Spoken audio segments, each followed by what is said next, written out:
Hello, world.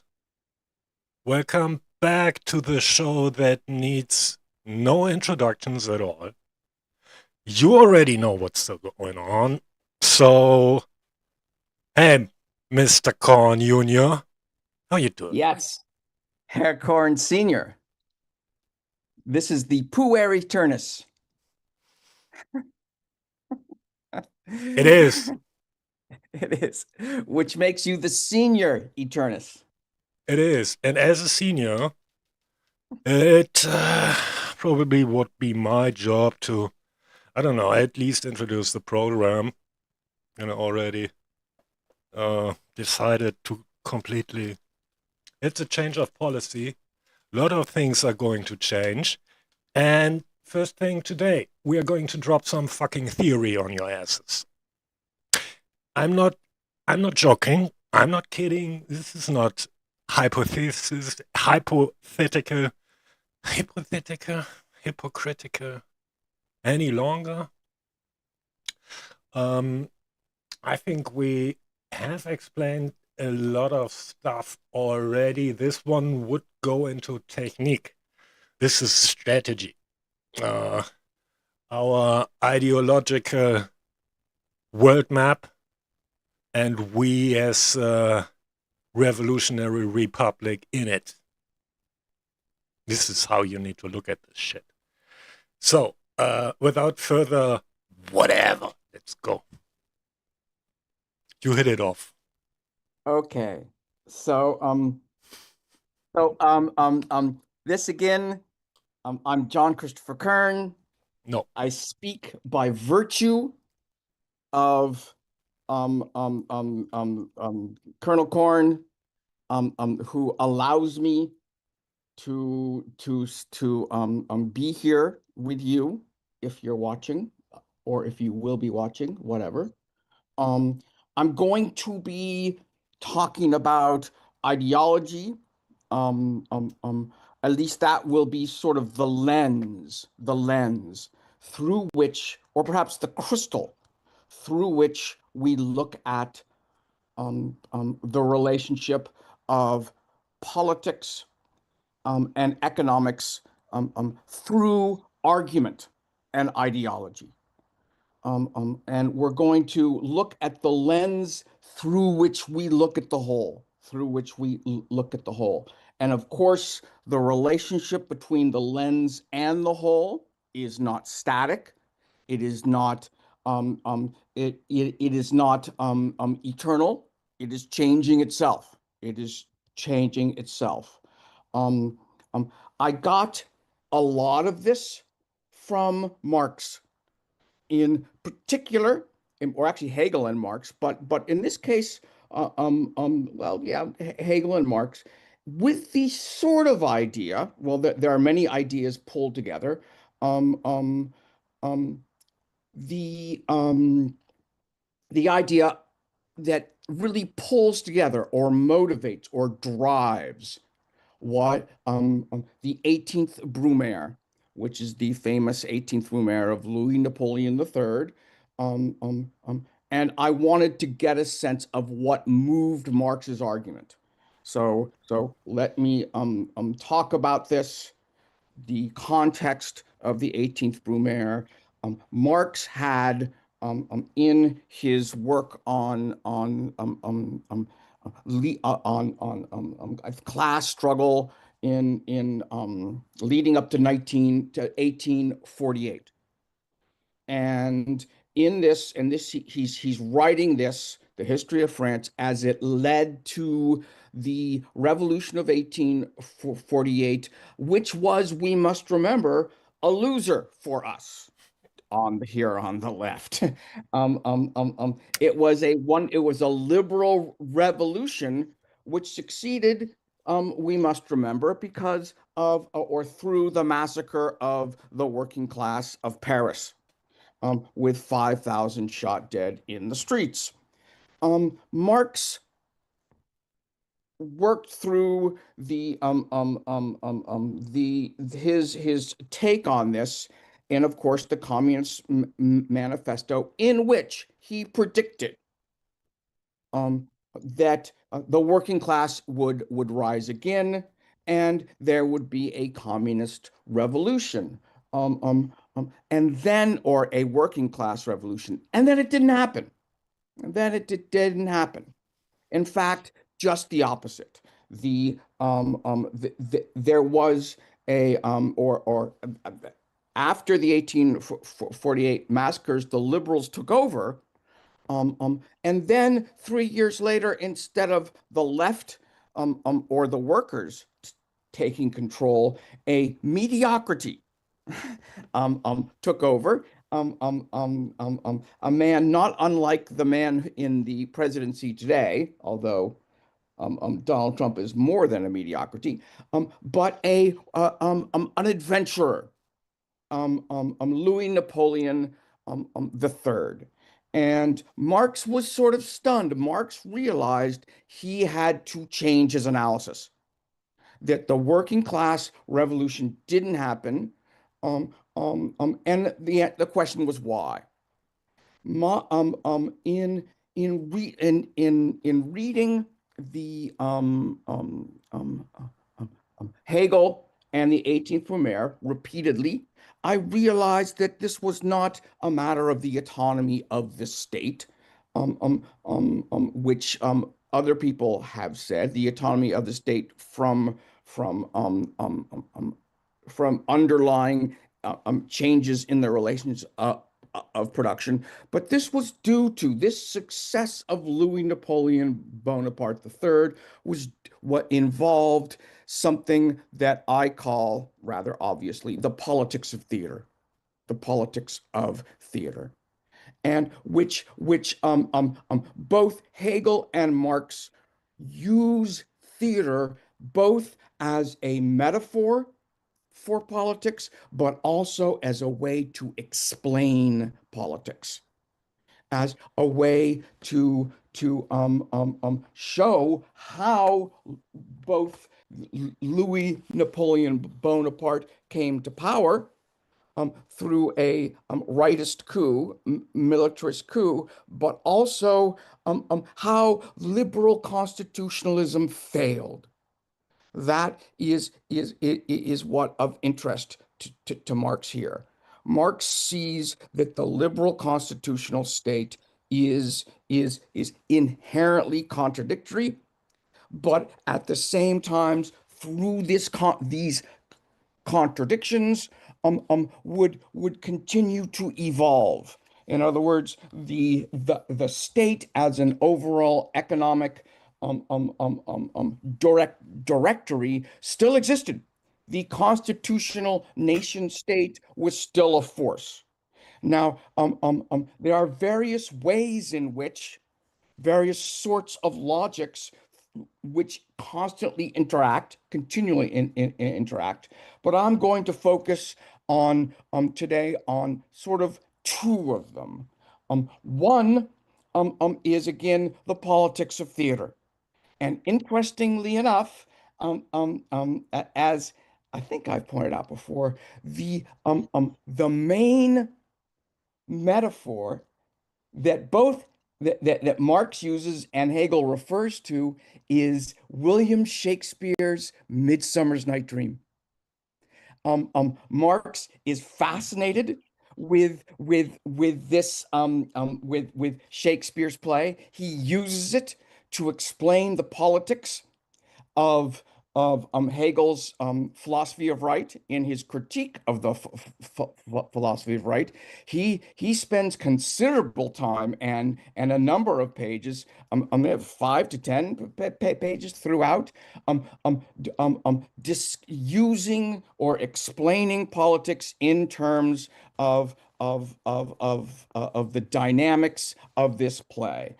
And he refers to this same, or he refers to this same sort of logic in the 18th Brumaire. We want to think of politics. And what I mean by politics, I mean the ways in which we argue, the ways in which we explain the world and ourselves to ourselves as it takes place on a stage. on a stage. And um um um um we are working with and on the stage are various players, and these players have masks on. They have masks on, which they take off and put back on depending upon who else is on the stage. Who else is on the stage? I'm not going to go, but there is also a backstage. The stage, oh, by the way, what is the stage? It's the stage which is created by a particular media, which in terms is determined by a particular technology, be it newspapers, be it radio, be it television, be it the internet. This is the stage which we are transfixed with. It is also Habermas's public sphere. It's or what is also known, I think, Benjamin calls it the imaginary, as it plays out in the in our collective heads, There is a backstage. There is a backstage and a front stage. There is what's going on behind the scenes, what's going on the stage. Um, um, um, I will not go into this to the logics of nor the structure all that much today. Mostly, I'm concerned with the script. I'm concerned for the language that, and here I'll use the big word, we use when we both not only observe the stage but act on the stage. Yeah. Um, um, in part as we play out these dialogues for ourselves. With Um, um, internal um, dialogue and everything, internal dialogue, the whole personal thing, identity, politics, all that kind of jab. So all that stuff. that was excellent. Thank you already, because you let it already out essentially how we got here, how you got here. Um, Mhm. for me personally, it's also Horkheimer, interestingly pointing Yeah, out to the possibility of freedom with essentially denying private property and the yes. accumulation of wealth. And that would be my personal shtick. Um, Well, I this, also talk about in this new, so the audience should know that I have been working this out with, for the first time, with an interlocutor who you may be looking at right there at this very moment, Herr Korn. In other words, I have talked this out. He and I have been working. This is sort of become a project that the two of us are working on, because really the 1/3 of this I developed in talking to him, who and his words and his advice and even his denial we do that. when there one says this is full of shit, and I thought, well, that's right. Um, and I've added relying really on a lot on Gramsci and counter hegemony, Mm, as well as spontaneity. And I've added some new themes on articulation with the articulation theory used to be a thing in the 90s, but and th that's sort of Habermas.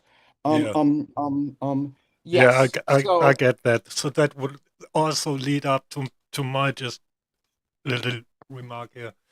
When you talk about masks and the stages and yes, whatnot, then you could also look at this shit as introducing the player that wears a mask that is no mask. And by that, kind yes, of disrupting the entire process. Not yes, just yes, on the stage, but also on the level of perception. yes, Yeah?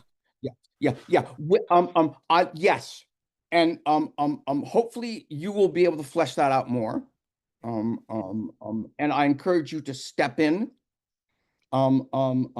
when you see that, when you see an opening. All right. Yeah. Okay, so what I am going to talk through is actually as the boss here has pointed out, it's more of a map. It's a map in which various concepts and ideas are placed in juxtaposition towards each other, such that you can see how different ideas, different identities, different institutions, different interests lie in relationship to each other. There's going to be a vertical framework or a vertical axis and various layers, horizontal axes that you will see on this map. But it's not, it is a map of sort of two things. One is the way that we argue, think about, act within ourselves. And that's a claim I'm going to make that the viewer should take seriously. I'm going to claim that this is the way you already think. That's a big claim. I'm going to claim, at the same time, this is not only a map of the way that we think, but as we participate in ideological arguments, I'm going to have the nerve, the gall to explain how ideology works within us, which means you, the viewer.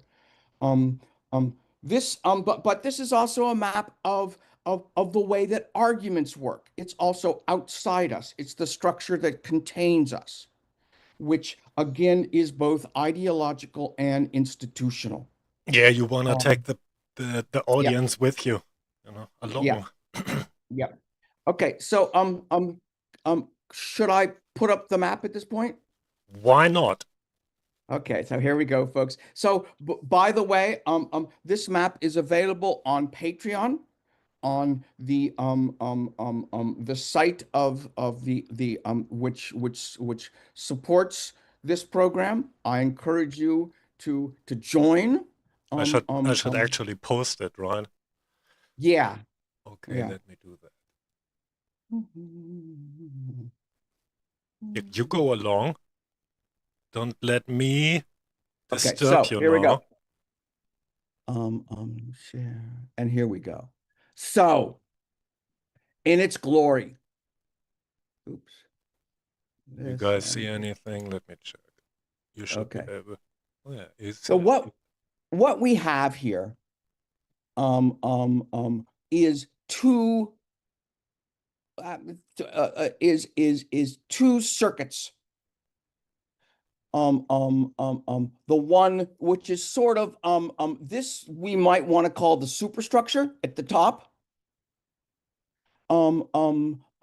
through which we participate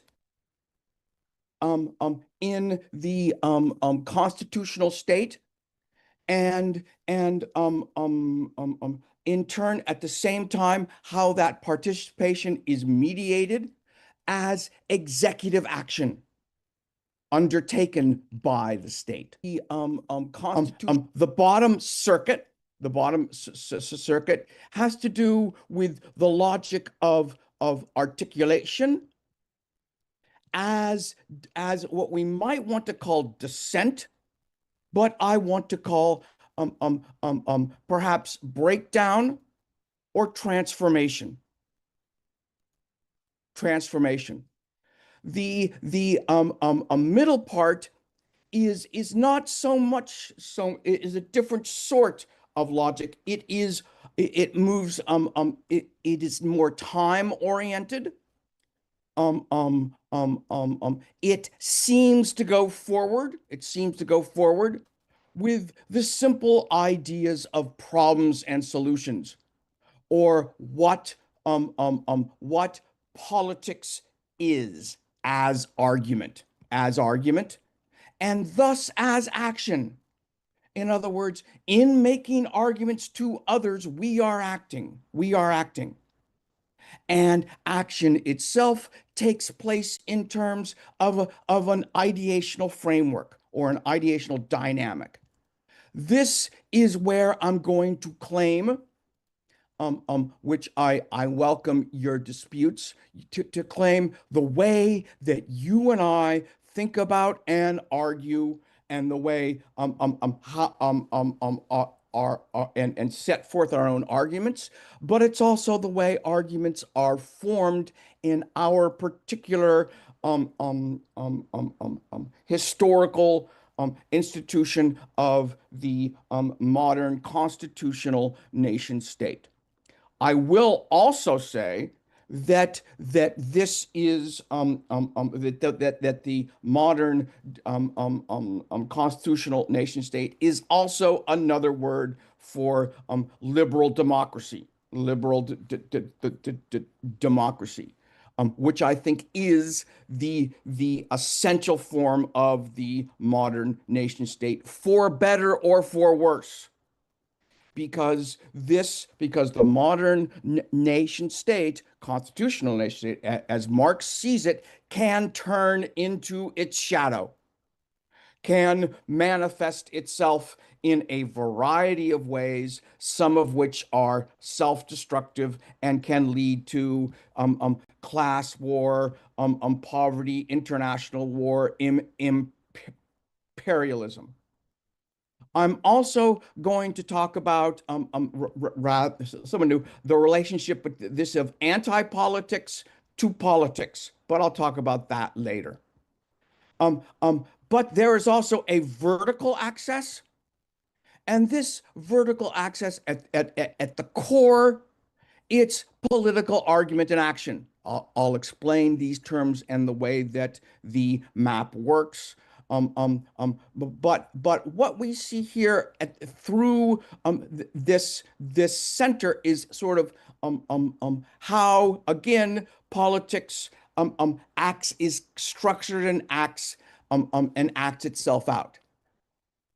The modern nation state acts, or we see now political decision making in its institutional form, in its constitutional form, as decision making, which is now decision making in our state can be understood as and functions as both electoral, the way that we are formed through the state. It is a matter of policy. It is a matter of what it is that we do when we get together in the state and transform ourselves into a decision-making body, a decision-making body, with that we claim, we feel, we perceive as constituting the institutional we. This institution is also not only particular moments of election, policy making, but it is also an environment of decision makings, or of decisions being made. It is a way of life, which functions both as a continuous, ongoing sort of process of change, but also it's ideational, to the extent that say the idea of a school is education. You It's can't have also a school. it's Yeah. also interestingly the point where art comes into play, Yeah. uh, Yes. because Well, it yeah. really the artist is present, and Yes. presence alone can already achieve something in that regard, because you have Yes. this continuous presence, and then Yes. maybe at Yes. some Yes. Yes. point Yes. Yes. even some success, and you get a name and say your shit or whatever. But it's something else in theater. It's something else than an actor, because Yes. an artist has to somewhat live his shit, and you are Yes. being measured. by that Yes, also. absolutely. That's right. How That's right. real is it? Is this lie? Is it just show? Is it just another gangster? Or is it the real thing? And when you actually do the real thing, you get a kind of problem because you peek out of the mass. It's it's Yeah, something yeah, special, that's truly. right. That's right. That's right. To a certain degree, I am describing the mask both as we are inside of it and outside of it. Um, um, Now, this is a system, this process of collective institutional decision making. There are inputs and there are outputs. But these outputs, like any system, in turn, go on to affect go all the way around at this top circuit and become inputs. Don't act And surprised when people actually listen. in fact, in other words, the state changes its world, and the world in turn changes the state. It changes the state. This is any system. Now, I'm going to argue, speaking that there are three basic ideas which go back to the Greeks, because there is an ideational history to this. The essential artistry is judged, I will argue, in terms of three categories or three sorts of sense of experience: the good, the right, and the beautiful. The good, the right, and the beautiful. When we argue, I will claim, or when you argue, I will, I will request that you think, you ask yourself, am I arguing for something because it's right? Am I arguing something because it's good? Or am I arguing something because it's actually because it's beautiful? In other words, now this is mostly cultural, of course, and the extent to which we experience our world as either a place that is ugly or not. This is where I would prefer to live because it's beautiful. Hegel described the ancient Greek polis as a beautiful place, a beautiful place. This matters in politics, and this is where artistry does come in. Think of what makes for a beautiful speech, a beautiful society, a beautiful place. These three are the basic three through which we perceive and act on through politics. This is, I will admit, a Western consideration, but a Western perspective. But I'm curious as to how other active political people experience the good, the right, and the beautiful. Though I must say, through imperialism, the modern constitutional nation state has become the essential collective organization of the whole. Yeah, the thing stays also the same. Even if Yes, the concept of the good, the right, and the whatever might vary, like culturally, there might be yes, another content, if you will, that's right. but the entire system will still work around those concepts, and Yes, you will still set up your argument yes, relying on those basic notions. yes, So doesn't really change anything for us here. This that's is right. internationally compatible. That's what I would say. Yes. Debate me. I like to think so too. So the core of this is political argument action. In other words, and this is what I think is contained in this horizontal sphere. When we make an argument which involves action, changing the world, we immediately face an immediate zero-sum game. Argument is action to the extent that it changes things. And in changing things, there are immediate winners and immediate losers. We are in, and here I'm taking a sort of brutal power relationship. There are those from which we take, and those to which we give. We being those people who are engaged in this action. You mean on the level of the argument, in the dialogue, winners and losers, or do you mean like overall in the I mean political both. outcome of the dialogue? I mean, both in that every argument implies or is directed towards action, and action in itself changes things. So that when we make an argument, we are implicitly speaking in terms of if we push it out, if we think it through, who's going to win and who's going to lose. Oftentimes, we deceive ourselves and we don't look at who's going to win and who's going to lose. But in fact, if you look behind every argument, and this again is simple realist politics. This is looking at politics as power that one has over another. It's not the only way to look at politics, but it is in terms of action. Some people are going to have to change. Some people are going to have to change. Now, this is also, however, in part, this is Hegelian to the extent that every action is negative. Every action negates what happens before it. Even Reactionary, yeah. even when I'm simply asking you to change your mind.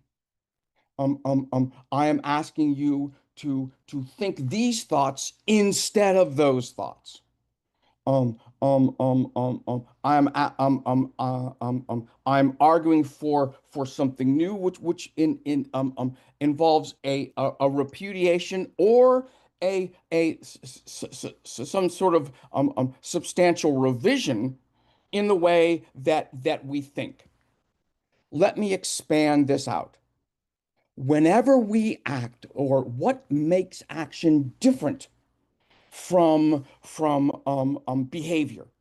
So I brush my teeth in the morning, every morning and every evening. This is behavior. This behavior may be explained and justified in terms of some larger vision of myself amongst others. But that's not why I do it. I do it because I'm used to doing it. It has become a habit. It has become a habit. Which, as Hegel points out, a habit can kill a man. But that's another story. Whenever we act in terms of this change as it leads to some solution. Whenever, in other words, here's the content of the action. Every action is to solve a problem in terms of a solution, to solve a problem in terms of a solution. When you want to analyze an act, either politically or of yourself, ask yourself what problem is being addressed, and how am I, and how does this solution imply this problem and address this problem? But this problem itself, but both the problem and the solution are based on two sorts of, based on some sense of the past and the future. And so first off, whenever we act, now when we act, we are putting forward a solution to a problem. This is a problem, and this is what I propose we do to change the world. The immediate result is that some folks change, or some ideas change. Something has to change. This change can be short term or long term, immediate losers and immediate winners. But this is part of a solution, of future, of vision, which involves this. We are better off. So whenever I propose something, I am assuming that this proposal is going to lead to a future, or what in Greek is called the eschaton, which is the basis of the world eschatology. It is that thing towards which it's sort of like a telos, but instead of a teleology, it's an end state. It involves a relation of things. This, however, we can also look at this, and we can also solutions may be successful, they may be unsuccessful. Whenever we argue, we are talking about some state in which we are all better off. The implication is that we are moving forward to some better state, which we might call utopian. Or, on the other side, dystopian. When we analyze actions, well, if you do this, things are going to work out unhappy. Now, this, of course, is in the realm of possibility because we're talking about the future. We can go forward, or we can regress or retrogress. In other words, go backwards through a dystopian vision. 1984, the Brave New World, or whatever. This is so if it is going to be action, it's going to look like this. Hmm. Indeed, this is a good way to think of Hegel's state. It's Hegel's state is not an ought to be. Well, he likes to think of it as not being an ought to be. It is a sort of category. Um, um, if we are going to be talking about a constitutional state, Hegel claims, then this is what we're talking about. yeah, This is well, it's implicit. pretty straightforward actually. Yeah, But yeah, the thing that out of my experience with dialogues, zero some games, losing a lot, and then yeah. via I know. losing a lot, you Yeah, also get to at some point win things. yes, Kind of right. sounds weird, but Well, even in a yeah, dialogue, when you think about it, and you yeah, yes, sit amongst your friends and yes, you argue, and then you have the one guy who's arguing in good faith. I actually try to do that because I'm just this kind of stupid nut. And then you have someone arguing in bad faith, just trying to one up each other. For some reason, we are already on a stage again, and this guy wants to be the winner in this situation. Just wants to win his debate for political, I don't know, whatever, and then pushes through this shit. And then at some point, laughter erupts because I made my joke, because I already won, I was slaughtered by him, and everyone actually saw what happened. They yes. are not brainless, dumb That's right. buffoons who can That's just right. be taken by any play of some fucking clown who thinks who can just one up each other and be the winner all the time and be the winner. And look at me, I'm the. So that the narcissist, that's from again, that's the authoritarian personality that would Absolutely. act in this way. So Absolutely. this already lays out how they do it. This is laying out why people are, in a sense, predictable.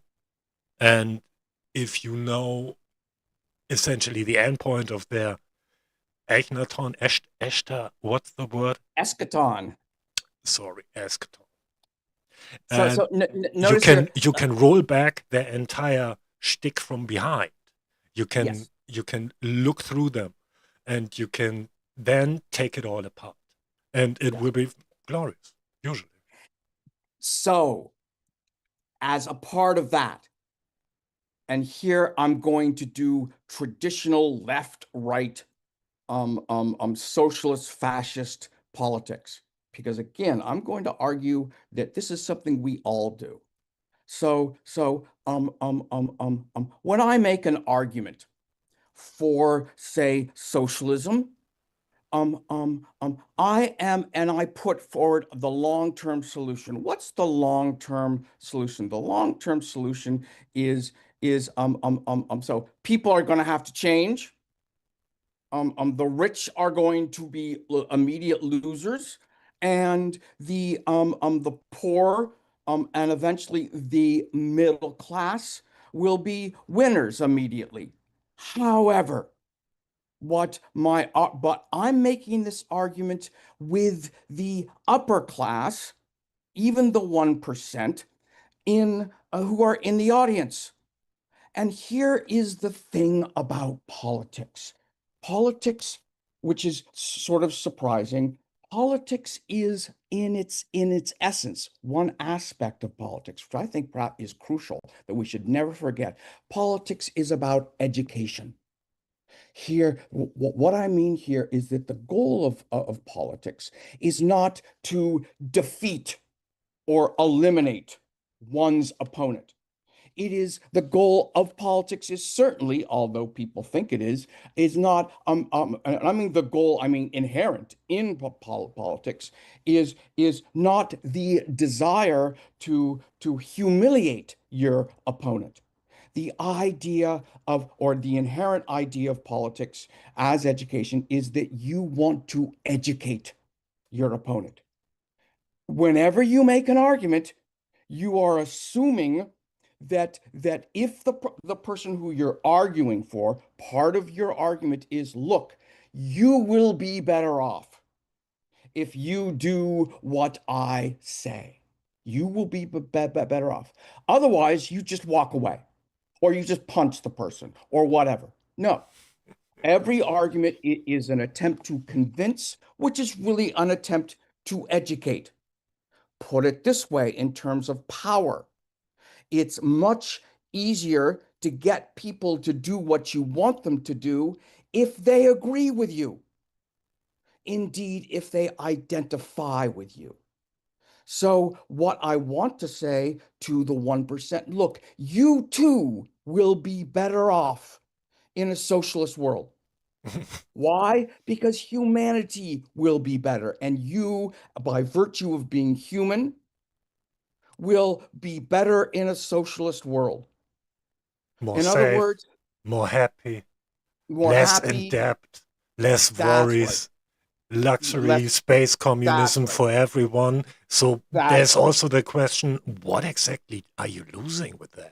I mean, Yes. okay, maybe your 10 Ferraris and the 20 yachts you don't really need, but what the fuck?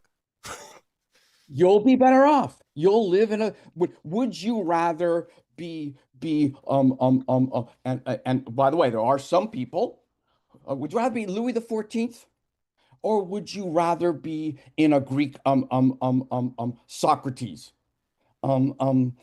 Would you rather be part of a brilliant world, or would you rather be the only brilliant person in that world? I gotta tell you, brilliance can be really, really lonely. Um, And um, um, boring. and quite boring if that's all that you see every day. Don't you really want to take a nap? In other words, I want to change. I want people to realize that they are human too. Let me do it from the other way. Let me say, or indeed, this comes from Abba Sieyès, before the French Revolution, writes a book, or writes an article on the third estate. What is the third estate? It is nothing. What does it demand? Does it demand? It demands to be everything. We are all, as members of humanity, workers. We are all, as members of humanity, artists. That's what the socialist argument is claiming. Let me turn it around. This is what the fascists, or this is what the capitalists want to say. If you go along with our program, then you will be successful as a entrepreneur, as a property owner, or better yet, an entrepreneur, a business person. And this is the model that is taught in economics classes today. Everybody is a maximizer, a profit maximizer, and we all engage in terms of transactions. Hey, John, be the best you can be, and also put down the map. I think people saw it already, Okay, so okay, we yes, can yes. see more of you. Thank you. Yes. Okay. We the marketeers or Milton Friedman says we're all individuals engaging in market practices. You will be better off as your own profit maximizers if you reduce the socialist state and only transact. Indeed, there's even a famous or a book written by I think Posner from Chicago School. You can think of sex, the act of sex, as a set of market transactions.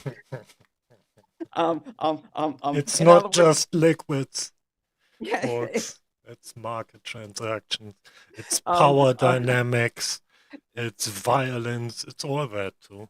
It's a What power do the game. fascists say? The fascists say we are all part of our national community. And that's what, or we are all part of our race. Now, the thing about the fascists, though, is that this is where everything breaks down because the fascists are not looking for unity. They're looking for they dissolve the nation state in terms of might makes right. Might makes right. It's Um, about um, control. yeah, that's about control, and we walk away from the equality inherent, implicit, but seldom achieved of or the promise of the modern nation state. Yeah. And So that's essentially selling out the bourgeoisie, but yeah, that's right. selling out Yeah, yeah, by yeah. selling those false hope and having the richest of the rich actually profit from all that. I mean, that's Abs corporatism. That's the merger of corporations and politics right there. right, right. Although you might say in the end, it's all about white people. Yeah. um, um, um, um. Now, this future, this solution, this long-term solution, how is it? So I'm saying, look, you guys, you have to accept higher taxes now because we need to set up a state which is self-destructive,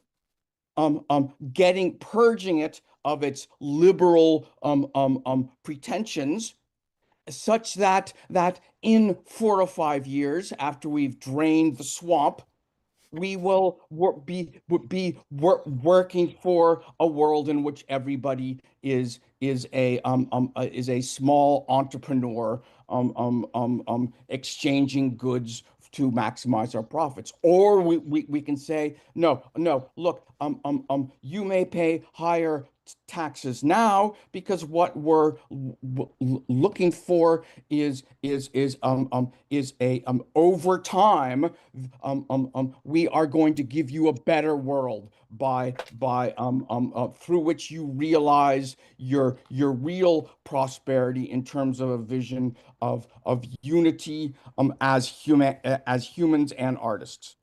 Both of these left and right arguments involve this long-term process by which we justify, okay, I will accept this horrific policy because I think I agree it will bring about this long-term change.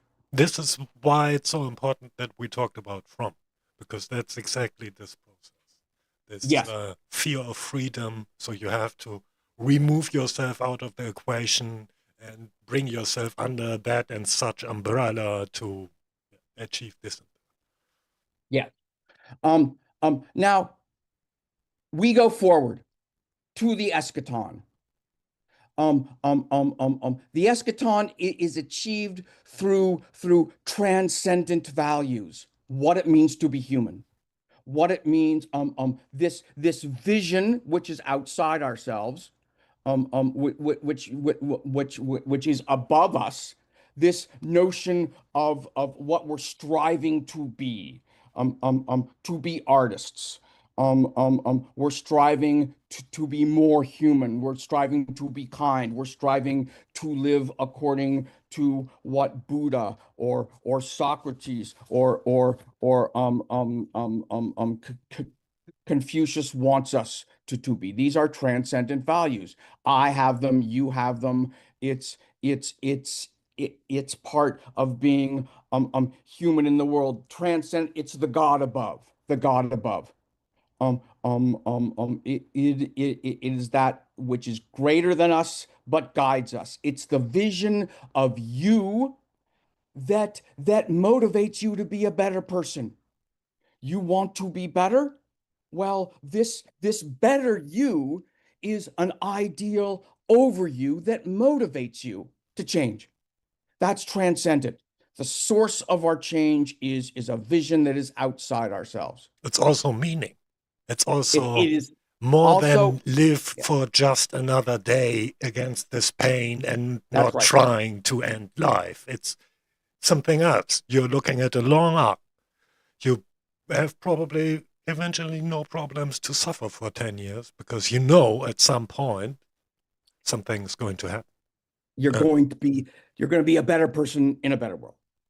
Now, I'm going to however, there's another place, another entire, but now we're going to go back. What is this transcendent ideal based on? Where do we get these ideas of prosperity, unity, this notion of a future vision, this dream, be it Martin Luther King's dream or the American dream? And this goes back to the past, back to, well, the reason for acting altogether. We act in terms of a problem. We act in terms of some sense. Something is wrong. We need to change things. In order to change things, we need others. We need other groups, other people. We need and we need to organize ourselves into a into a group, because otherwise, don't forget, Donald Trump does nothing. He only does what he does through an organization. Hey, it's You the same need, with me. I'm yep, sitting up a podcast trying to talk about our problems with censorship, our friends. We talk about this behind the scene. It's not even new news. And then I'm sitting there all by myself, staring at the fucking camera, and I cannot come. I just can't. I we can't pull need it off. others. I need We need others. others. I need this. I need this conversation. And then suddenly, boom, Korn is actually maybe even interesting. I don't know. He has something to say, but only because I can focus on some shit going on and work on something with others. It's The- uh, also more fun, less work. I don't know. Why and don't you want indeed, political argument is really, in other words, and this is Hegelian. It's deeper than liberalism.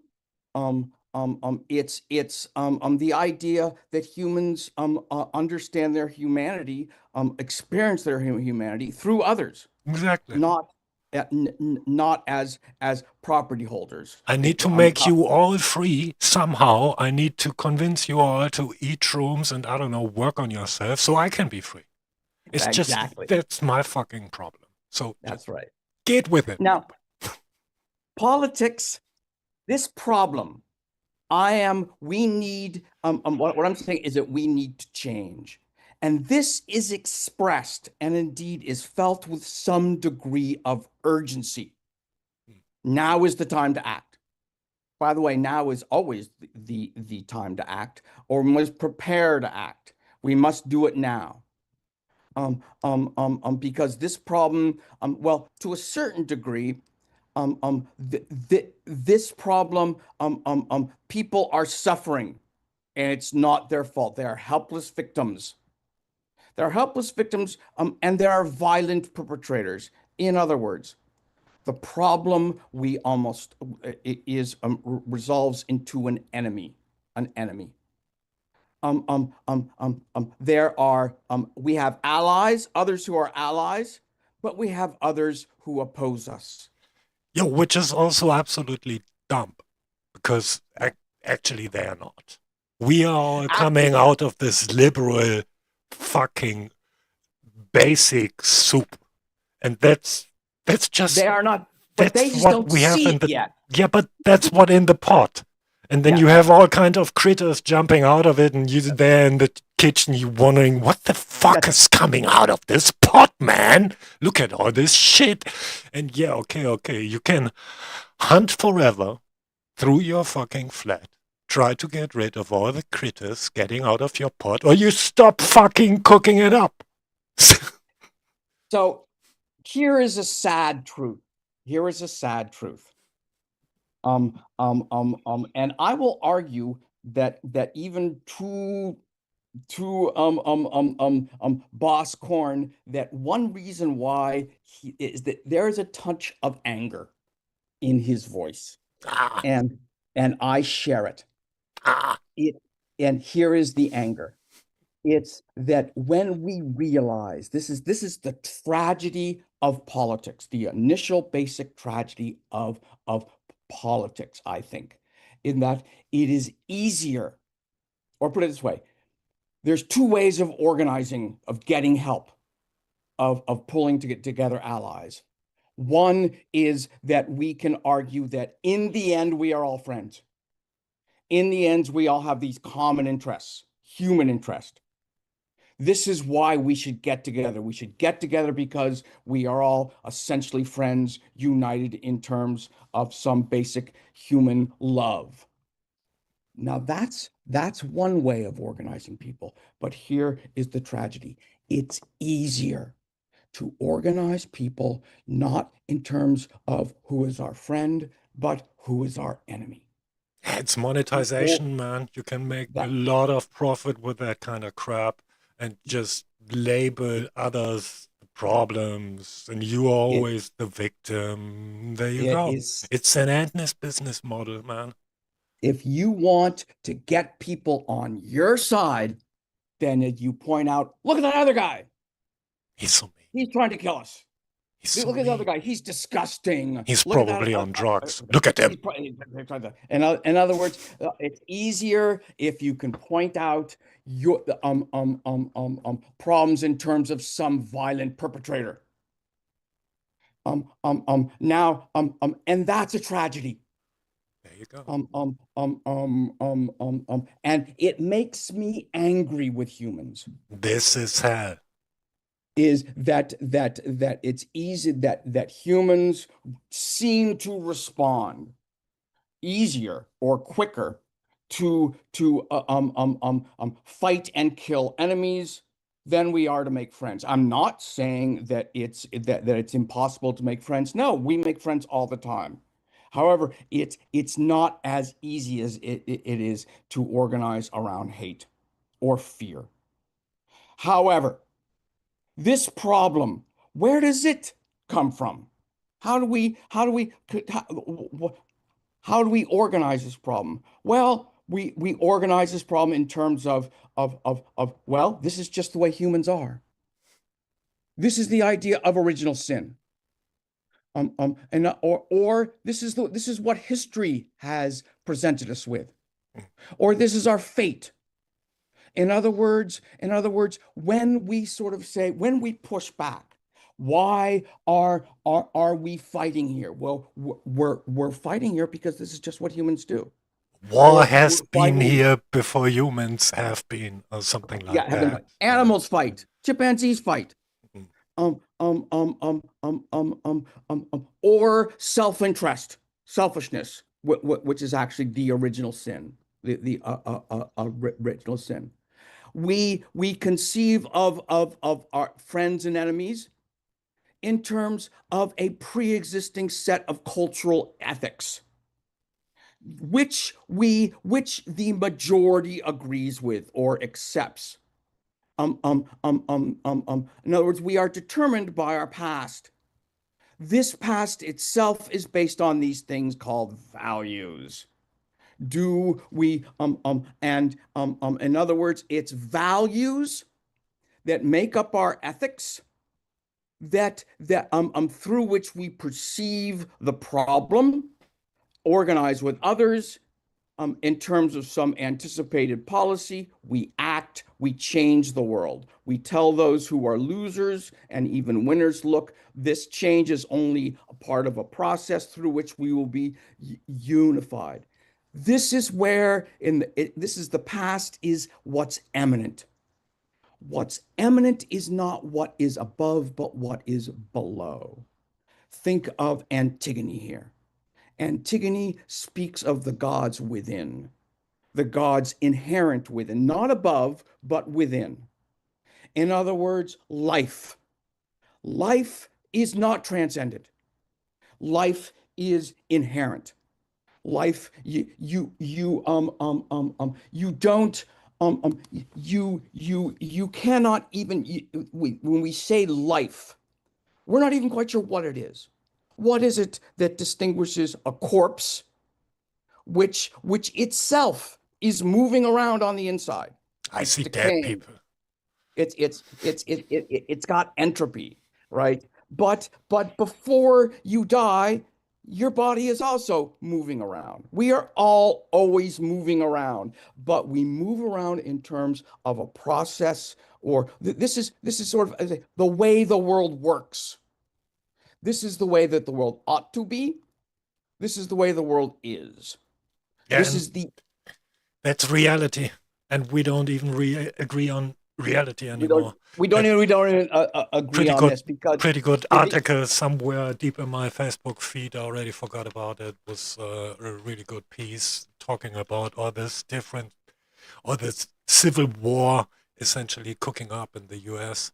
And that's essentially the baseline. People yeah, not even being able to agree on reality anymore, yeah, being totally misguided by bullshit issues like, I don't know, immigration. because this is Because just the way humans are, because we're violent, that's because we have private interests, and there's just nothing we can do about the that. market was on this earth because humans just stepped into it, you know. It was Um, this um, um, tree with um, the apple, the original sin, you know. It was essentially just a deal. It was a sale, something like that. I don't it's know, man. I can. it's just the way the world works. How can you? But it's a nice reduction, right? Yeah, it is. It's Yeah, this kind yeah. of reductive reading that really helps to push through propaganda to facilitate whatever you want to do, essentially, in terms of power politics, to mislead the public, and yeah, always offer this. It's essentially the old strategy problem, uh, um, problem and solution tactic. Offer a So fake problem, and that's then you right. have That's right. your fake That's right. solution, and you That's essentially created a bigger problem, but also lots of problems for you and your peer group. So yeah. that's how it's done. So here we get to what we want to do. We want to eminentize the eschaton. We want to what we are pursuing is a world ultimately to go back such that we become the history of the future. In other words, we're doing it for our descendants. We are not, it's not only that we are trying for short-term solutions, but we are trying to change the world that will be history itself and thus circle around. When we try to make a world, we are trying to eminentize the eschaton. We're trying by the way, I got this phrase. This is an old conservative phrase from, I think, Leo Strauss. I'm not sure. Hmm. So eminence and transcendence, these are the ways that we go. Oftentimes we'll go back and forth in an argument, with ourselves, with others. However, this takes place, or all of this takes place in terms of a superstructure that is liberal. And by liberal, I mean a number of things, but at the essence of it is something, is I think we would agree, private property, which is distributed, organized in terms of money. Think of it this way: we are a people. We are human beings, not so much because of human rights, not so much because of this, of that we all seem to organize ourselves in constitutional nation states, but in terms of the fact that we are connected through money. That's what makes us. That's what Private makes humanity. property. Oh, And you and don't own money, anything? Then why would you have any human rights anyway? that's right. Just go That's right. shoot yourself. I don't know. It's like, or here you have these human rights. Of course, they don't matter if you don't have money. This is part of, indeed, this goes back to the French Revolution, the Declaration of Rights of Men, which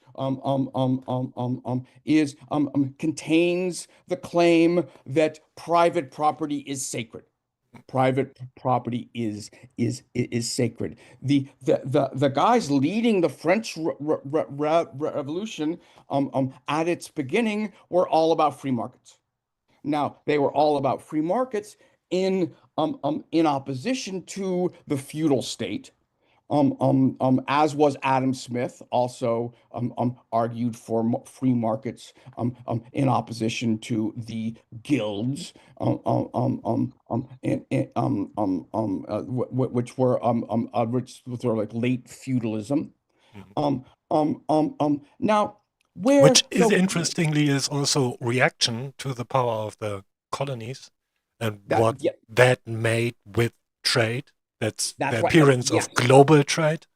that's right. So And thus humanity is made. yeah, yeah, We and are constructed. that's also interestingly probably a good selling point for the bourgeoisies to Yeah, get some low monarchs, some little nobles who don't have that much of private property, to really be the winner in that revolution, like with direct increases of wealth, with taking over lands from people who just lost their head or whatever. right, right, So this right, right, is right, right. in at Now, its core, it's still structured around this divine right of that's monarchs right.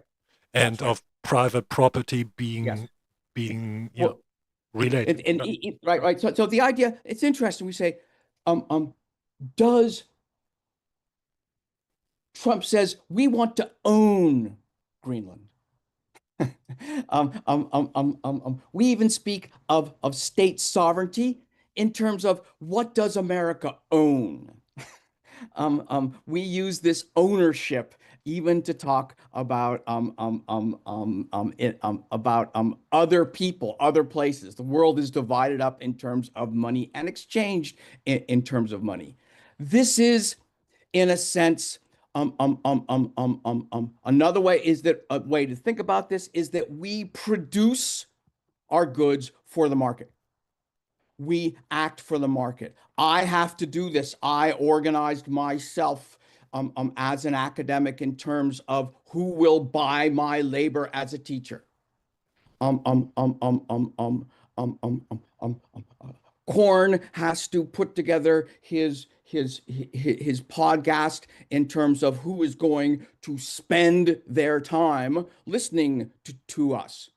We are market production is that we are appealing to others. We are appealing to others to spend their resources in a sense in what we produce.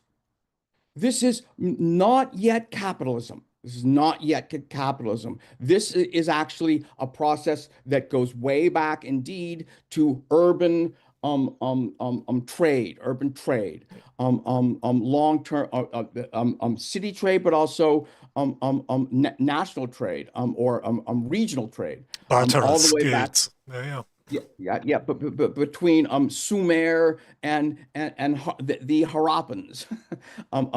Now this becomes capitalism. Hmm. This is how is that capitalism becomes through a relation of private property, money, and production for the market. The state, however, executive leadership, indeed even the liberal state, but attempts to fine tune this and maybe even take this over through taxation. This is, but taxation is epiphenomenal.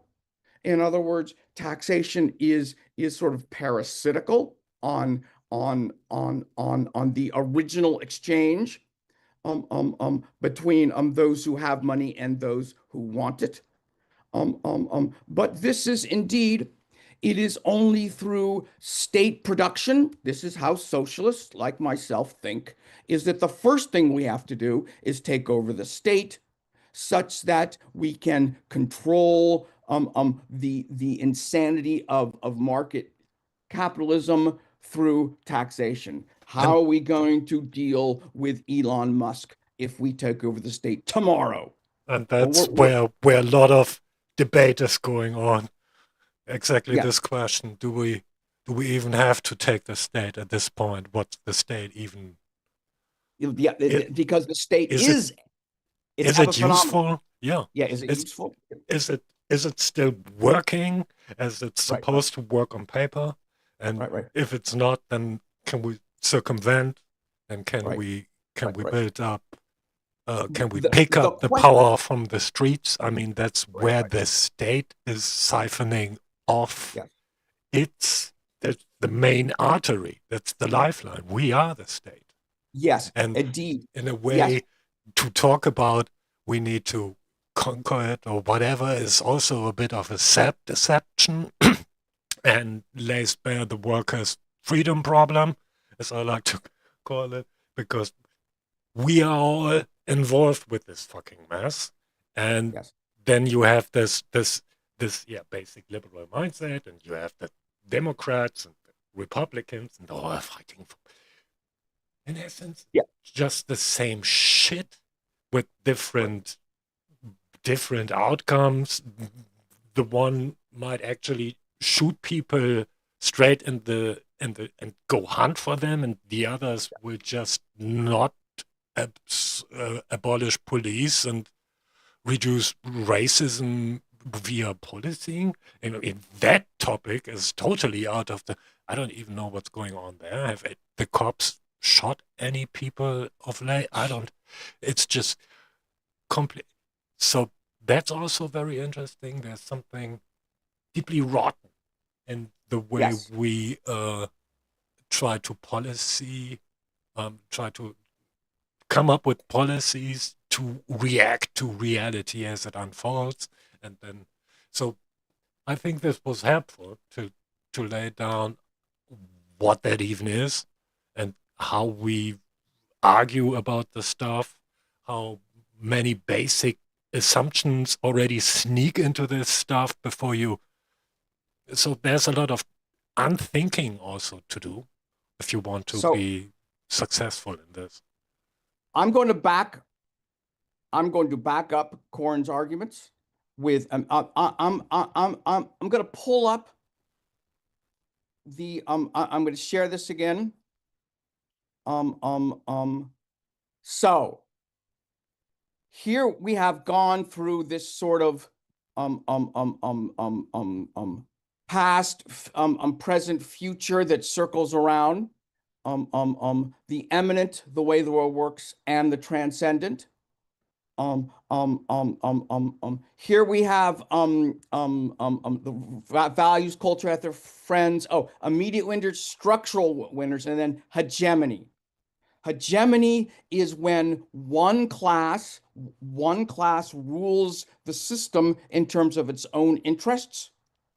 However, these interests are disguised as the interests of the whole. An example, again, is liberalism. So what it means to be the hegemon is to, in one sense, be able to take hits. In other words, so when somebody sues Elon Musk and wins $1 billion, does that change things? Well, it might change your life. It might change the life of some group. But what you've done is that you have pursued your interests through in terms of money, and you've only replicated the system. Elon Musk can take all kinds of hits, but he still runs the system. When a football team wins a game, who really wins? Well, you could say this team, this city, but who really wins are the owners of the football team, or not even them. It's the collective owners The of advertisement industry. the advertisers win.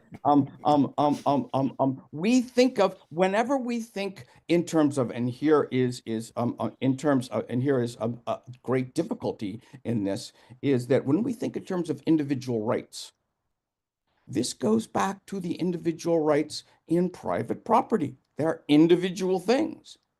Indeed, right to privacy.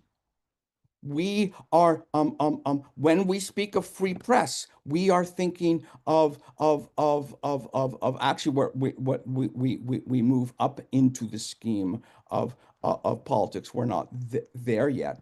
But right now, leftists who argue for the right to free speech, that is a liberal right. We are not deeply challenging the system. Mhm.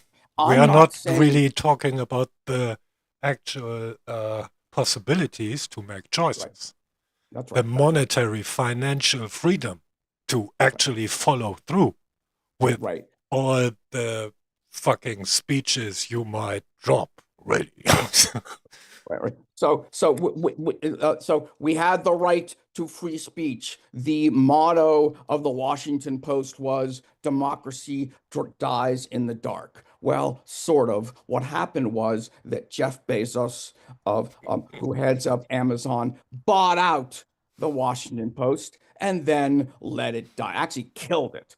Um, um, um, And that in I daylight. It wasn't even in the night. Yeah, I know, Straight daylight. Everyone um, is um, like, what's going on? Why are they fucking in public? They have nothing on. Is this actually going on? Yeah, it's in, freedom of the press, man. You fucking or Bezos.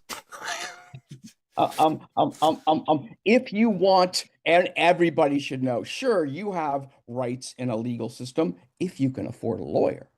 If you can afford a lawyer. Now, however, I want to get to ultimately to what Mr. Korn was arguing to, and I want to go back still to finish this aspect of or this layer, and that is go back deeply, family reproduction. This is historical, in which the family exists pre-capitalist, both historically and today, to reproduce itself. What parents want is kids who will have kids who will then remember the parents as ancestors. We want to be an ancestor.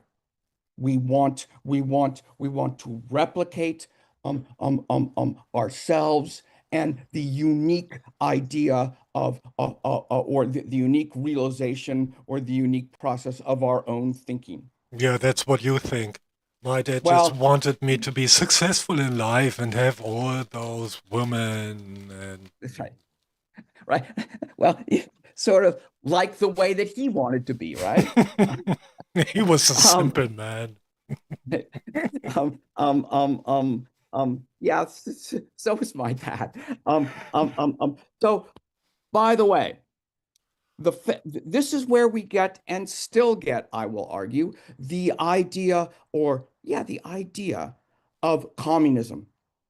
Communism is essentially based on, or in fact, the essential phrase, the essential idea of communism is based on the distributional logic of the family, from each according to your ability, to each according to your need. My son did jack shit around the house, and I worked, 12, 14 hours a day. Was my son exploiting me? Was he oppressing me? No, he did what he needed to do. He was learning how to be a person. It was work of his own. This idea, from each according to your ability, to each according to your need, is ancient and lives today. We can call this primitive communism, but again, that would deny the power that the idea of the family has today. People talk about family values. Well, essentially, these family values are communist. And indeed, of course, you all know that from each according to your ability, to each according to your need is a basic Christian idea, though you can find it pretty much in any village. Marx talks about it, but when Marx talks about it, notice he talks about it only in terms of hunting and fishing, Mm. which are even pre-agricultural forms of human reproduction. In other words, making sure that we eat every night. Yeah, he Three, also goes to something like human versatility, that you can do many things and might even want to, and that repetitive actions, like, I don't know, working in a industry and always doing the same shit, can be really fucking boring and lead to a really depressing life. So yes. this is also something that would implore us to discover that and to explore that. What is life? What Then is we get, and I should put right in here, you're going to watch me move this here. This is a work of art. No, and that is changing. Urban division of labor. In other words, who we realize that, gosh, we need in order to we urbanize, which means, well, in one sense, reading and writing. Who's going to teach us? Who's gonna teach us? Well, we need schools. We need hospitals. We need the law. We need security. We need, indeed, we need somebody to contain our visions of ourselves. We need priests, who grant absolution for our sins. We call them therapists. Um, um, We um, need um, um, libraries. We need we need, we need, librarians who we can need help us libraries. figure out our fucking lives. We need to live together. That's what humans do. In other words, we need more than what can be supplied by the family. We need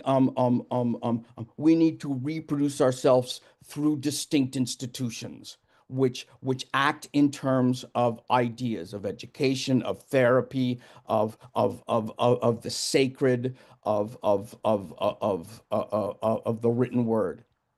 Now, however, this has been taken over by private property, and this is part of this system. But so this entire system here, so this works on top of this. This is one layer. We're concerned with this layer, but Professor Korn said, wait a minute, and this is where he stopped me. Now, you can move up which we may need another session for. But also there's down. The realm of family. No, Korn said when I first introduced it, well, this is full of shit. And I thought, yeah, there is another way of doing things, and this is, well, family reproduction is also organized around day-to-day life. This in here, this day-to-day life is to a certain degree and a crucial degree unarticulated. By the way, the distributional principle of the family is from each according to your ability, to each according to your need. But the political principle of the family is more often than not, it is political despotism of the parents. They tell the children what to do.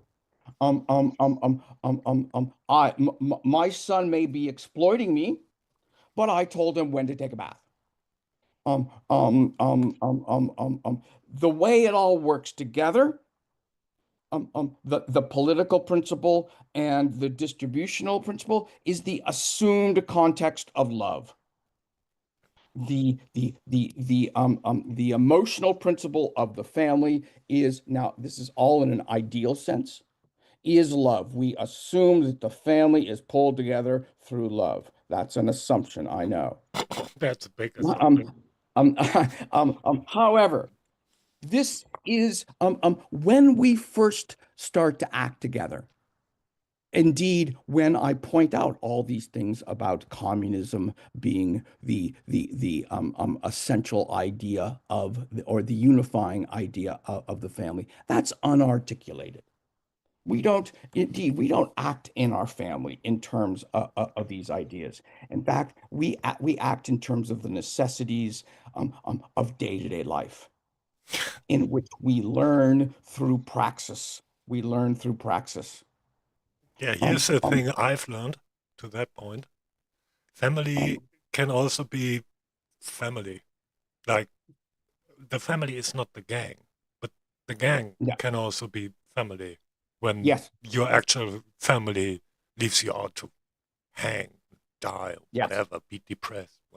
That yes, was the case for me. I had friends and real love, and from there on, we've built this fucking city. yes, yes, that's right. I agree. I And agree. that's a way to, well, Yes. uh, E build, Even the family organize. itself is extended. This whole idea of mother, father, children, that's a modern idea. Families have always been communities, groups of people living together. Mostly villages, which are held together through this sort of a collective way of doing things that is usually not articulated even to the actors themselves. Indeed, now where I went with this day-to-day life, this praxis, these alternative families involve what I would call a counterculture, the response to liberalism, in which time, space are determined through communist distribution and indeed the aspects of love. And indeed, when you make rules, in order to have families, you need rules, which means that you need some sort of political action. But these develop spontaneously. They develop through a sense of solving things. There's praxis. Praxis is what you learn through acting. Through acting, it's not a decision making aspect. It is an edge. informational or knowledge based. Pragmatism is when you try to bring what happens spontaneously into a world that brings out the good, the right, and the beautiful through artistry, through artistry. This is done through definitely a sense of because there is a sense of what's good art and bad art. When I write a page, I look at it the next day, I use my art, and I gotta tell you, at least 80% of the time, I look at the page I wrote and I say, this is not good art. In other words, I rip it up. All artists know that what they confront more often than not is their own bad art. Never um, happened to me. I don't know what you're talking about. yeah, artistry. This is the I would say this is the place I would suggest, I would argue, when Korn says this is bullshit, this is what he has in mind. He has in mind a world of spontaneity, pragmatism, artistry, and artistry can be everywhere. Indeed, this is the line that all action is in the adverbs. So you can walk, that's action, but are you walking gracefully? Are you walking stupidly? Are you walking drunkenly? Are you walking indifferently? You can make rules, but you can make rules stupidly, unintelligently, or intelligently. Everything is in the ly. Yeah, um, people will um, take notice how you carry yourself. There's yes, a lot on exactly, that. It's exactly. on the level of appearance. Certainly, the way you dress is The one way you of talk, those elements. The way you talk, the the way way you you, argue. the way you wear your hair, Yeah. Um, whatever. um, um, this is the artistry of not only in terms of making a thing, but in terms of making yourself through your immediate action.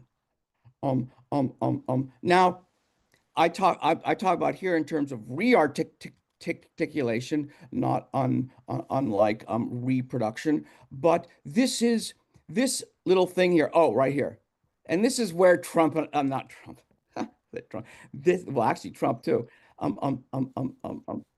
This is where sort of Corn and I sort of got into the universe is subjective. And reality is collectively constructed through indeed that's true in the family. This is reconstruct reality is the eschaton which has been eminentized. In other words, we live out our values in terms of our unarticulated actions in which we engage with each other every morning over a cup of coffee. Or we live out our lives, we live out our sense of the good, the beautiful, and the right in terms of, well, I call it visual, technological, systemic publicity. Yeah, that or Or, we're just driving around by our own delusions, the ones we right, just picked up and never really. or this is our subjective universe. This again is newspapers and radio and telegraph and television and movies and streaming and the internet. This is what's new, is that we all saw Renee Good being shot immediately. This is another way. This is a surface way, but it is connected to money and private property through the technology of the internet, in which people are making money But as they make money, they create the possibility of transforming their world. In other words, rearticulation. We are held together through not only, indeed, I could be challenged, saying, no, we're not held together now through money. We're held together by the internet. Yeah, that's true, but the internet involves money. This is experienced as chaos in because it in part because it is logos, we do experience it, but it is constantly evolving and transforming. We indeed, this is where Corn and I went off last time talking about quantum mechanics and the collectively constructed reality. It can be intimate in our rearticulated family, or it can be crazy, like everything we see on the internet. If we want to see violence, we can see violence. If we want to see explicit sex, we can see explicit sex. If we want to read beautiful poetry, we can read beautiful poetry. The all the chaos of humanity is it has now been on the internet. I will say here that we do get a communism which is apart from the family in some way, but maybe connected to. I am doing this podcast with Haircorn, not and I don't get any money for this. I'm Are doing we this. going to change that? Yeah. I'm like, sure, yeah, right. But that's not why I do it. In other words, we put things on the internet for free.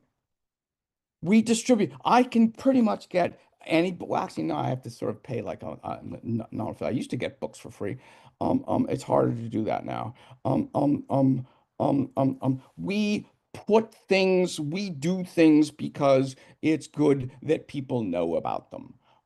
We leak documents. We do things for we engage in this internet for the sake of an audience that we don't know and from which we don't expect to get anything. This is a sort of communism. But I'll leave it here. Now, this is what this right here is the resistance. This is the resistance. I should put this right here. See, you guys are seeing this real-time theorizing right here. I'm doing it right in front of your eyes. Uh, it's 9 4 when now over here. So this is the unarticulated. This is articulation. This is the way that we think about ourselves. The unarticulated is that which holds together a family, but you don't talk about it because you don't think about it. That's what holds together a relationship, but you don't talk about it because you don't think about it. That's what holds together ourself, but we don't talk about it because we don't think about it. Then there's articulation. This is the way we make arguments to ourselves to hold ourselves together, which we are barely done in terms of this notion of private property and money, which constantly, however, threatens disarticulation. In other words, the system tends to fall apart. The structural losers or are become antagonistic towards the system as a whole. And the system, in other words, contains contradictions which threaten to destroy it. The result is more often than not what I call anti-politics. It's the sense that everything is shit. It's sense that politics in itself is in itself the way the system is held together through arguments itself is twisted and evil. It can be communist totalitarianism or it can be fascist authoritarianism or whatever. It is the idea that we should shut down the stage. Class war, Which poverty. is also politics. So the Yeah. idea of politics is kind of ludicrous on its Right. own terms, Right. because there is Oddly no enough, alternative.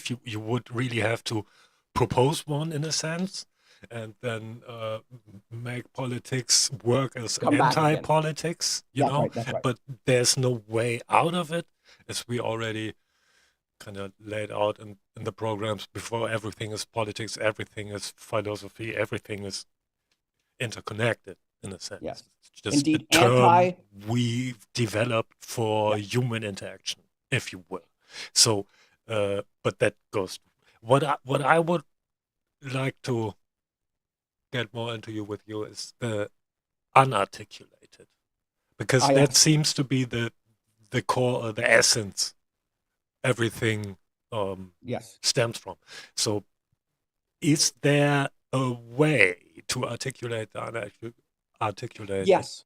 Is that Well, why I love Dadaism and okay. Right. surrealism, and Yes. then Yes. this. Yeah. Yeah. Good. So the articulated is evoked, or the unarticulated is evoked.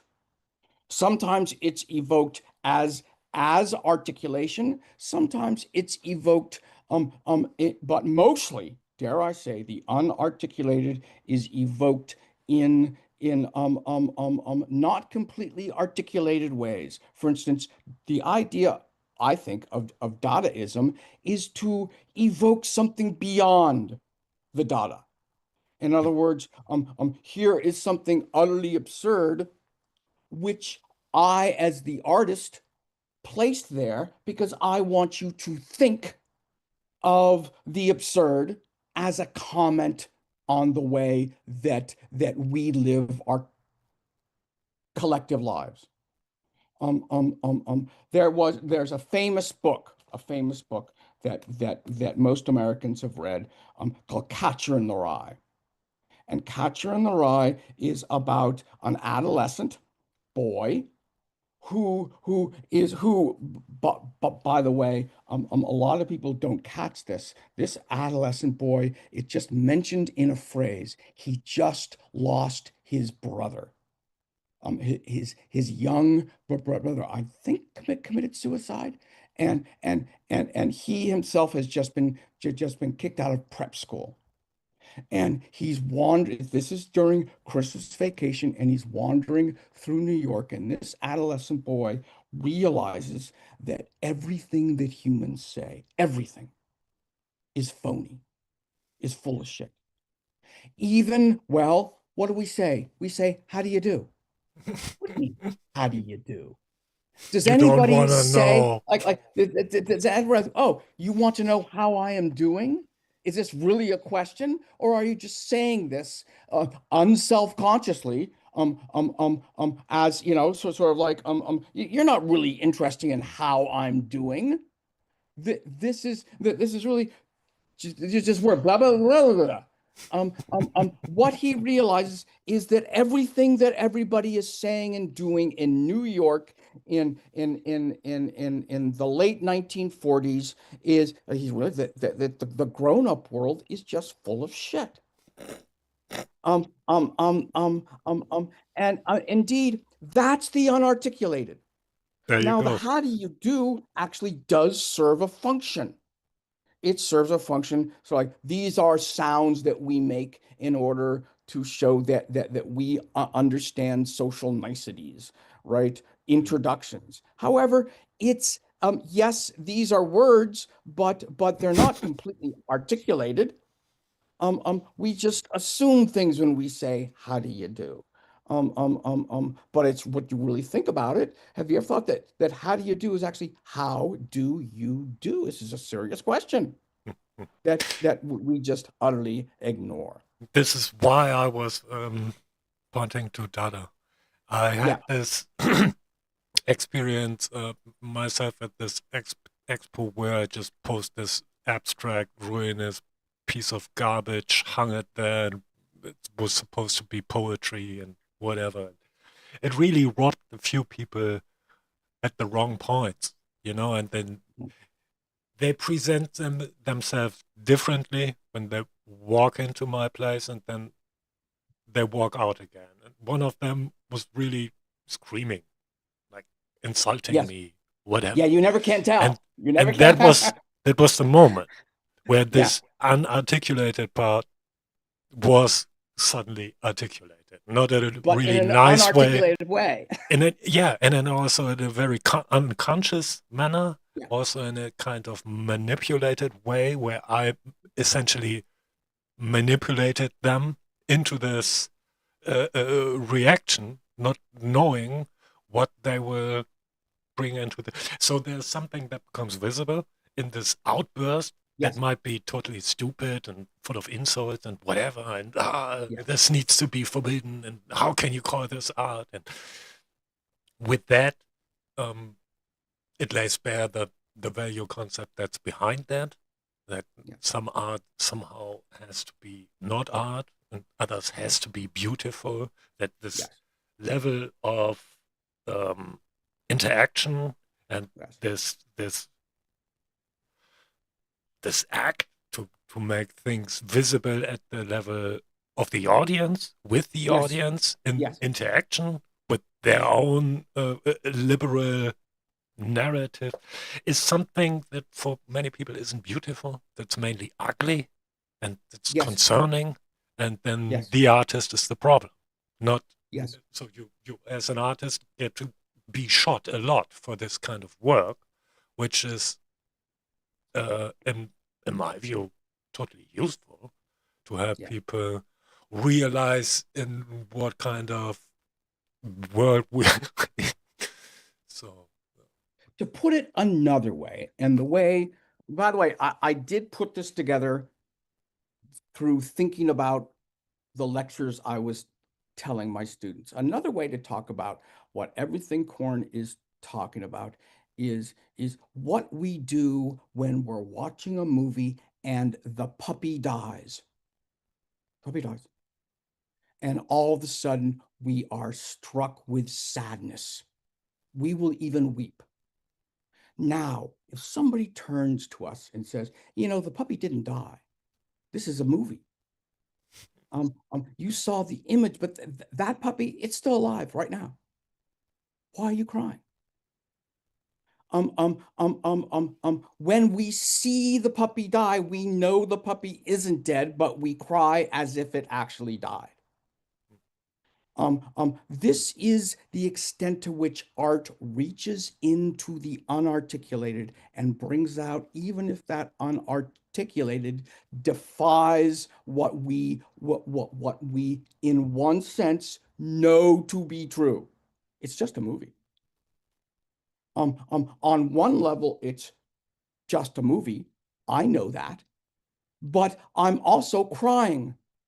I also know that, and that's just as much a reality as the fact that the puppy is in fact alive.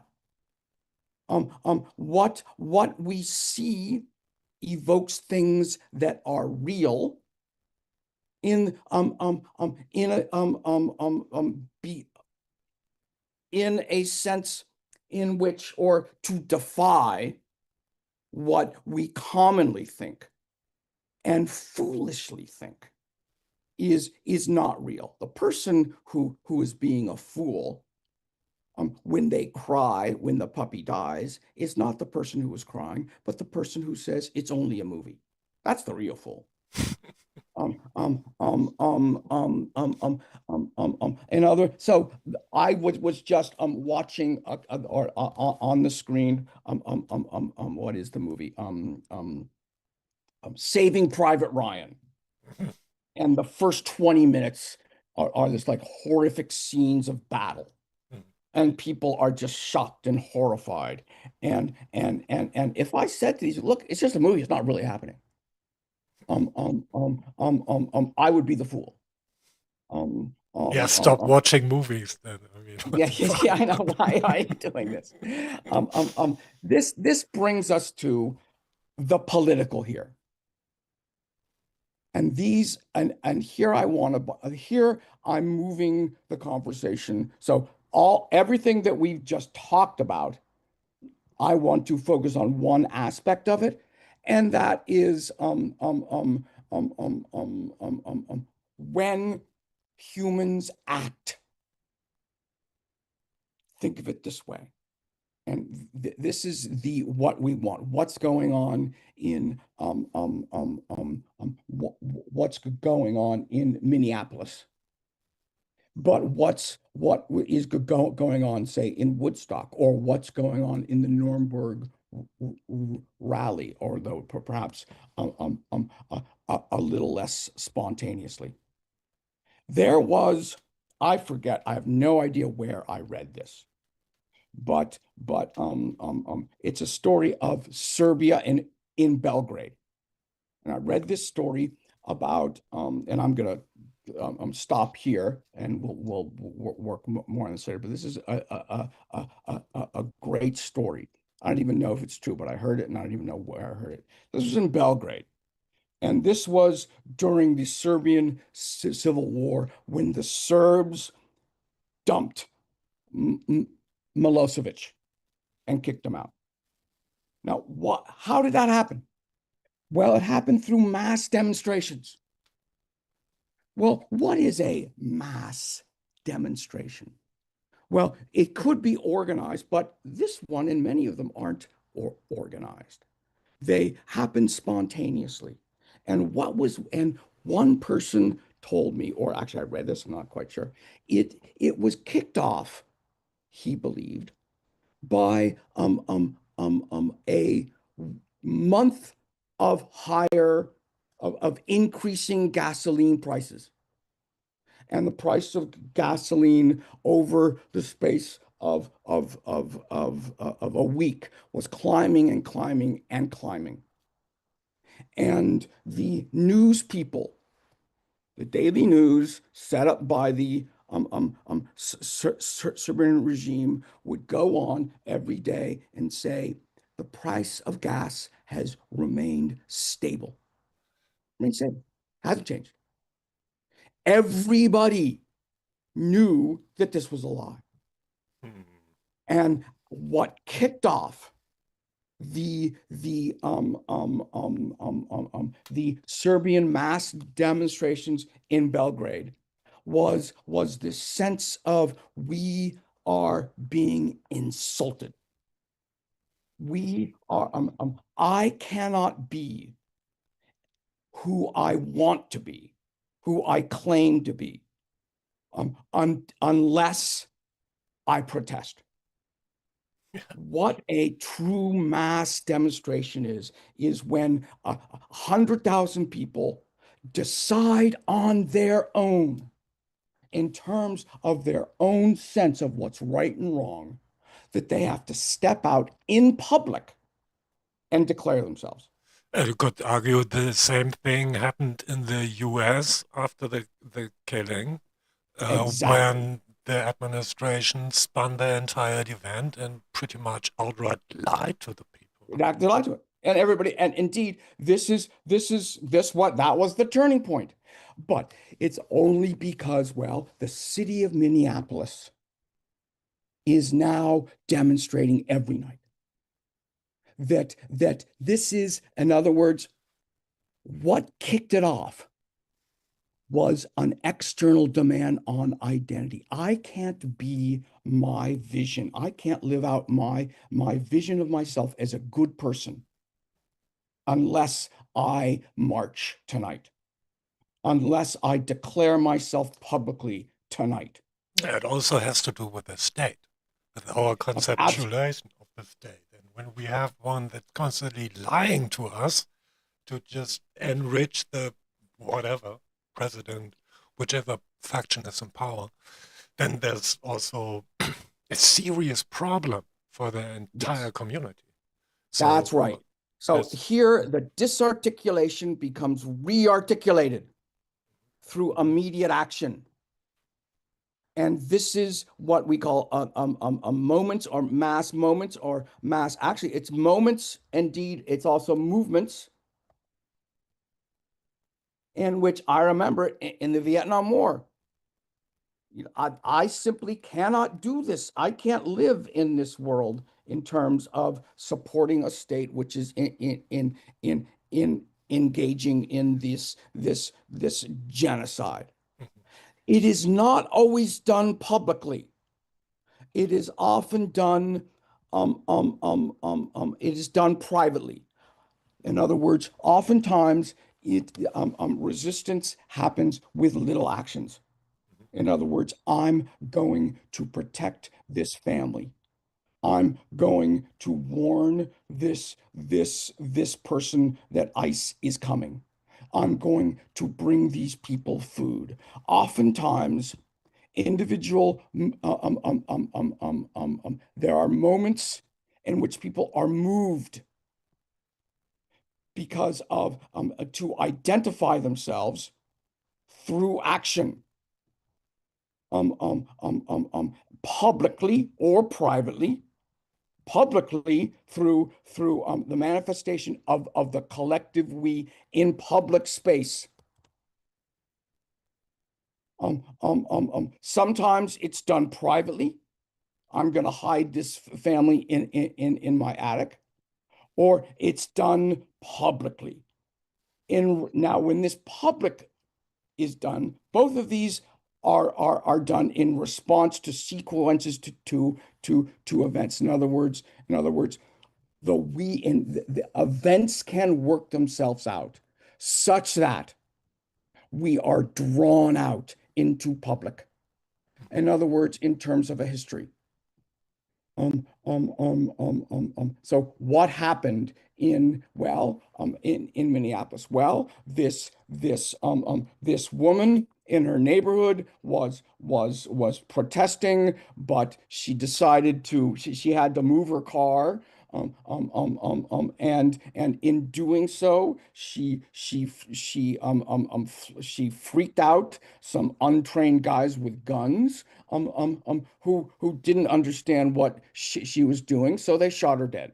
Oh, Um, oh, um, they perfectly understood what she or they was perfectly doing, understood what they were doing, and and which is why they they shot her shot dead. her.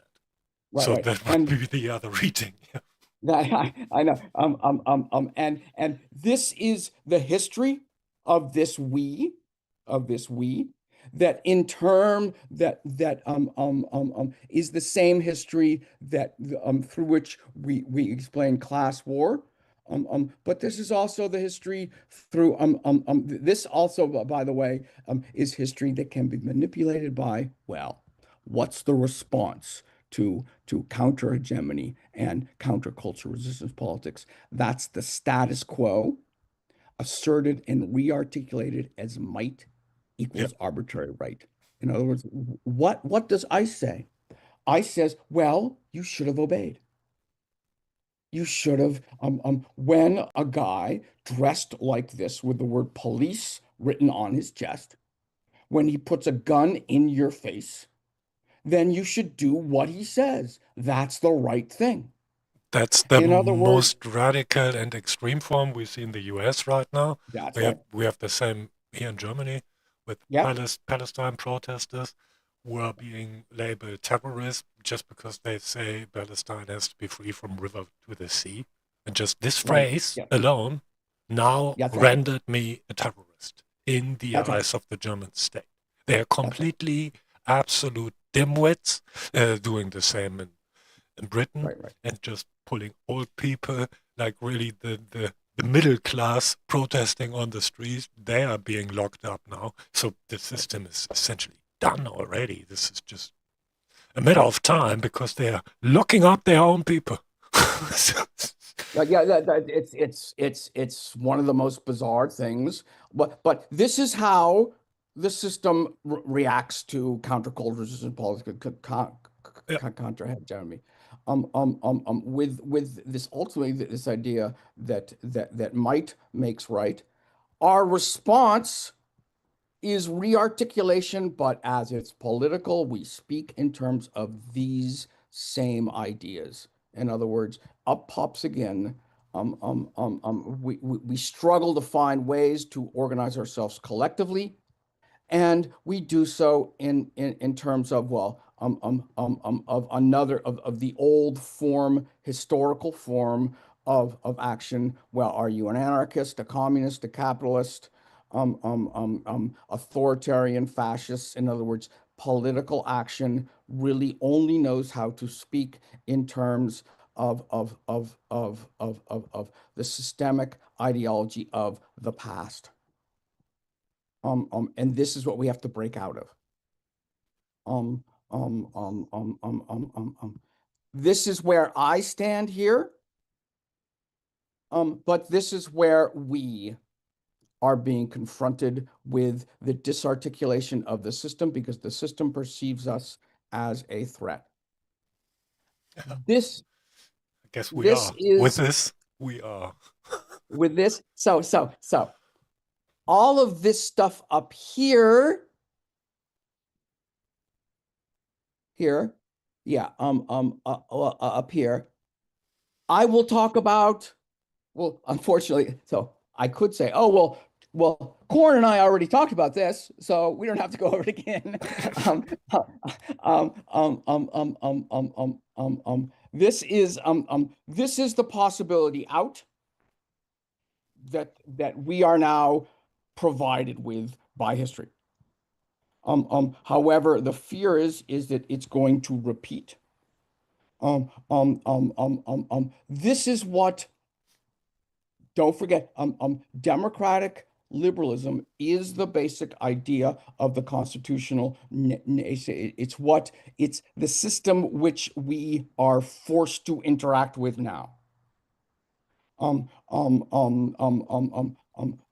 We can call this, and in other words, the political theater of public opinion. We make our arguments in terms of a specific political theater. I should really put fascism on the right, right? Right wing, right? Socialism here. In terms of old categories. Why do I say socialism? Well, because nobody would understand me if I didn't. You know, we have to use history. I have to use language in order to organize those people who haven't spent, 12 hours a day reading books. Oh, we could talk about Star Trek.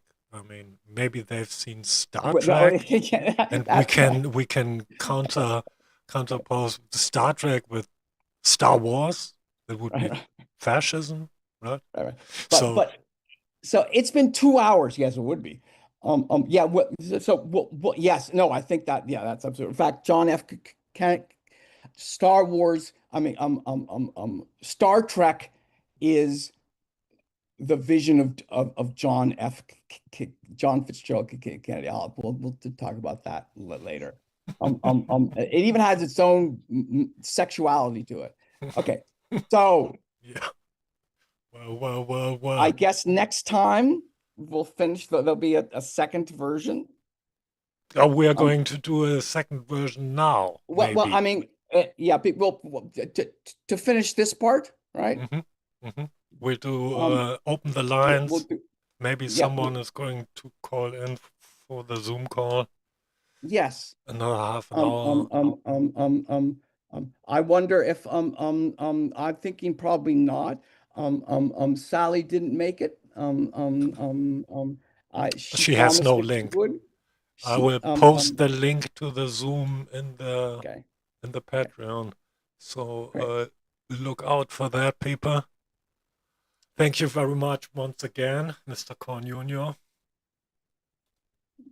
We will complete this. And thank you very much. I want criticism, Yeah. encouragement, harsh reactions, gentle persuasion, any way in which emphatic agreement, hateful Now you know, we take death it all. threats. I Leave your want death comments, threats. leave your whatever, leave also your Okay. purse, open your Yeah. pockets, it's all mine, and then join us in the Zoom. I'll post Okay. the link now. Okay. Bye bye.